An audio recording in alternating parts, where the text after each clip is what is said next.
In the hills, up the street, down the valley, by the sea, palaces and high streets, countrysides and SCZs. We've been here, we've been there, Veka's been just everywhere. Tungabhadra dam లో stop lock gate operation super success అయింది. 19వ గేట్లో మొత్తం 5 ఎలిమెంట్లను విజయవంతంగా అమర్చారు. దీంతో నీటిని వృధా ఆగిపోతుంది. మరోవైపు వరద ప్రవాహం నిలిచిపోవడంతో కొట్టుకుపోయిన 19వ గేటు కనిపించింది. Stop lock gate operation success కావడంతో అటు అధికారులు ఇటు రైతులు సంతోషంలో మునిగిపోయారు. తుంగభద్ర డ్యాంలో చేపట్టిన ఆపరేషన్ విజయవంతమైంది. విరిగిన గేటు స్థానంలో స్టాప్ లాక్ గేటును నిపుణులు సక్సెస్ఫుల్గా ఏర్పాటు చేశారు. 5 ఎలిమెంట్లను నీటి ప్రవాహానికి అడ్డంగా అమర్చడంలో ఎక్స్పర్ట్స్ సక్సెస్ అయ్యారు. స్టాప్ లాక్ గేట్గా మొత్తం 5 ఎలిమెంట్లను అమర్చారు. దీంతో విరిగిపోయిన 19వ గేట్ నుంచి నీటి సరఫరా ఆగిపోయింది.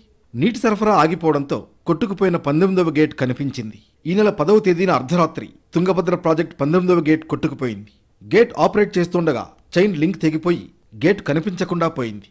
దీంతో నీరంతా వృధాగా నదిలోకి పోతోంది.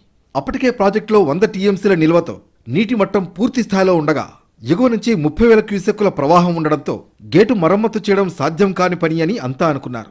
కొత్త గేటు పెట్టాలంటే నీటి మట్టాన్ని 1613 అడుగులకు తగ్గించాలి. అంటే 60 టీఎంసీల నీటిని నదిలోకి వృధాగా వదిలేయాలి.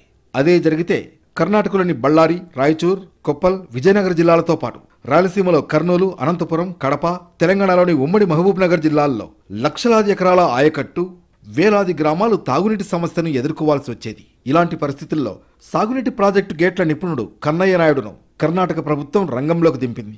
తుంగభద్ర ప్రాజెక్టును పరిశీలించిన ఆయన స్టాప్ లాగ్ ఎలిమెంట్ ఏర్పాటు చేయాలని, 5 బ్లాకులుగా తయారు చేయించి అమర్చాలని సూచించారు. తాత్కాలిక గేట్ అమర్చడానికి ముందు 30 టన్నుల బరువున్న సెంటర్ వెయిట్ను ఇంజనీర్లు విజయవంతంగా కిందకు దించారు. అయితే ఈ సెంటర్ వెయిట్ను విజయవంతంగా కిందకు దించడానికి పడిన శ్రమ వర్ణనాతీతం. 1-2 సార్లు విఫలమైన అనంతరం ఆనకట్ట పైభాగంలోని స్కైవాక్ విభాగాన్ని తాత్కాలికంగా పక్కకు తొలగించి ఆ వైపు నుంచే కిందకు దించారు. ఇలా మొత్తం 5 ఎలిమెంట్లను ఏర్పాటు చేశారు. 5 ఎలిమెంట్లను ఏర్పాటు చేయడంతో నీటి సరఫరా ఆగిపోయింది. విజయవంతంగా స్టాప్ లాక్ గేట్ ఏర్పాటు చేయడంతో అటు అధికారులు ఇటు రైతులు సంతోషం వ్యక్తం చేస్తున్నారు.